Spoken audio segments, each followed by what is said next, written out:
అన్యాక్రాంతమైనవి అనేటువంటి విషయం మా దృష్టికి వచ్చింది. ఇవాళ కూడా కొంతమంది నాయి బ్రాహ్మణులు వచ్చి మా భూమికి 22A1C కింద రికార్డ్ అయింది, మా భూములు మాకు ఇప్పించండి అంటే వాళ్ళనే నేనే ప్రశ్నించడం జరిగింది. మీకు 22(1)C కింద భూములు ఉన్నాయంటే సర్వీస్ ఇనాం భూములు మీకు ఇచ్చాం. మీ భూములు ఇది ఎందుకు ఇచ్చాం? ఆ ఆలయంలో మీరు నిత్యం పనిచేయాలి, మీ వారసులు కూడా పనిచేయాలి, పని చేసేవాళ్ళు అందులో హక్కుదారులు అవుతారని ఇచ్చాం. మీరు అమ్ముకుపోతామనో, మీరు వాటిని పరాధీనం చేస్తామనో, లేదు కుటుంబాలే మేము ఇతర దేశాలకు వెళ్ళిపోతూ మొగరికి అమ్మేసిపోతామంటే అది చట్ట ప్రకారం చెల్లదు.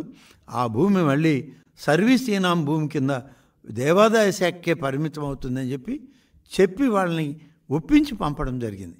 కాబట్టి తెలియక కొంతమంది, తెలిసి కొంతమంది తప్పులు చేసినప్పుడు చట్టాలను వాళ్ళకి తెలియజెప్పి సరిచేయడం ఈ యొక్క కార్యక్రమంలో ప్రధానమైన అంశం. న్యాయపరంగా చేయాల్సిన పనులన్నీ కూడా మేము చేస్తామనే దాంట్లో చేశాం.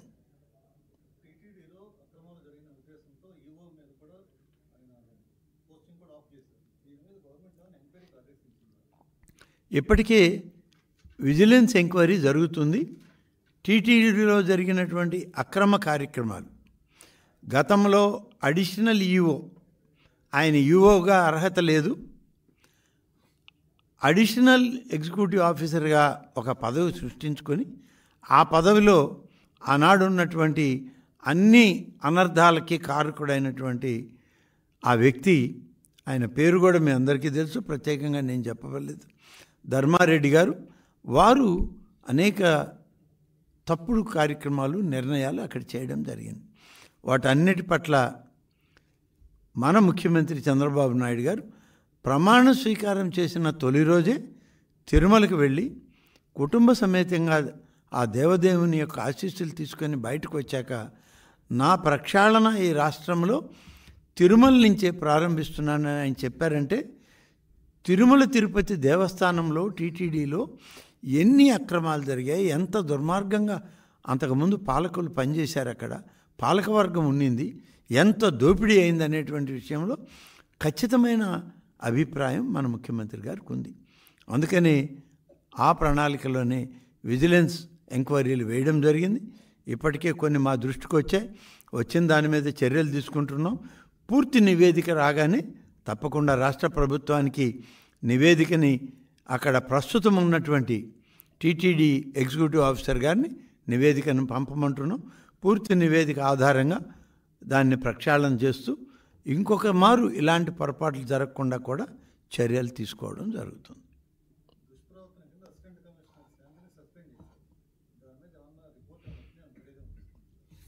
ఇంకా రావాల్సింది ఉంది. ఇప్పటి వరకు మా దగ్గర కొంత సమాచారం అయితే ఉంది.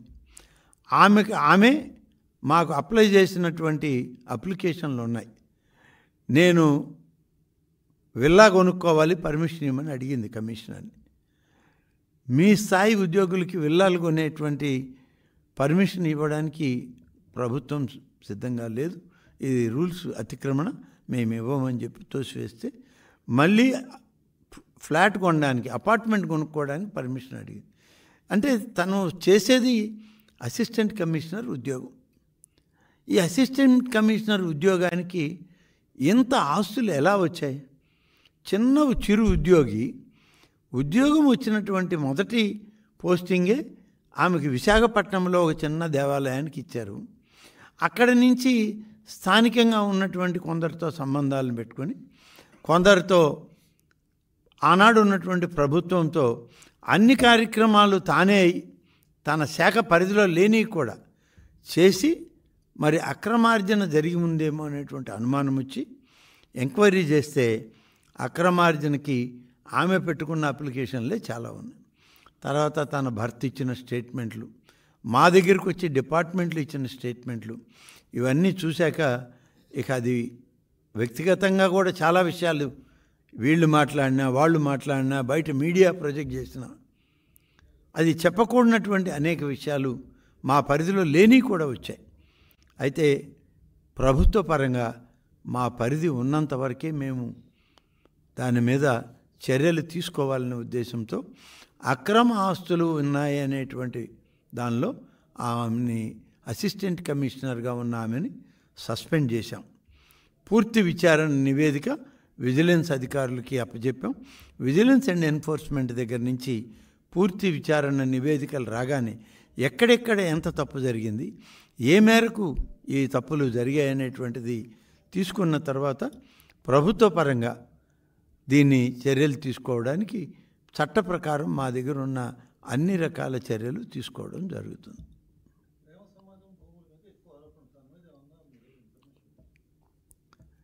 ప్రేమ సమాజం భూముల్లో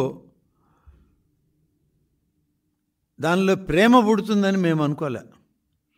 అది ఒక సమాజం.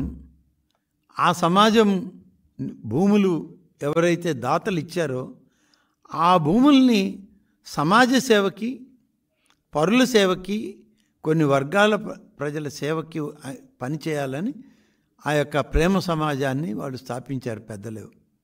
కానీ ఆ ప్రేమ సమాజం యొక్క పేరే మారిపోయే విధంగా దీన్ని అక్కడ ఉన్నటువంటి ఏసీగా ఆనాడు పనిచేసినటువంటి వాళ్ళు కానీ, తర్వాత ప్రజాప్రతినిధులుగా స్థానికత లేకపోయినా దాన్ని ఆప్ చేసుకుని అక్కడికి వెళ్ళినటువంటి పెద్దలు కానీ, అక్కడ చేసినటువంటి నేరాలు, ఘోరాలు, ప్రేమలు, పెళ్ళిళ్ళు జరిగాయనేటువంటి వితండ వాదాలు ఇవన్నీ చూశాక ప్రేమ సమాజం అని ఆనాడు వాళ్ళు ఎందుకు పెట్టారో తెలియదు, కానీ ఇక్కడ కొంతమంది దుష్టుల చేతిలో ఆ సమాజం యొక్క ప్రతిష్ట దిగజారిపోయే పరిస్థితి వచ్చింది. తప్పనిసరిగా ప్రభుత్వం వీటన్నిటినీ పూర్తిగా అవగాహన చేసుకుంటుంది. చేసుకున్న తర్వాత ఎవరిని ఏ స్థాయిలో శిక్షించాలో, ఎవరికి ఏ రకమైనటువంటి విధానాల్లో మేము సమస్యలను పరిష్కరించాలో ఆ విధంగా చేస్తాం.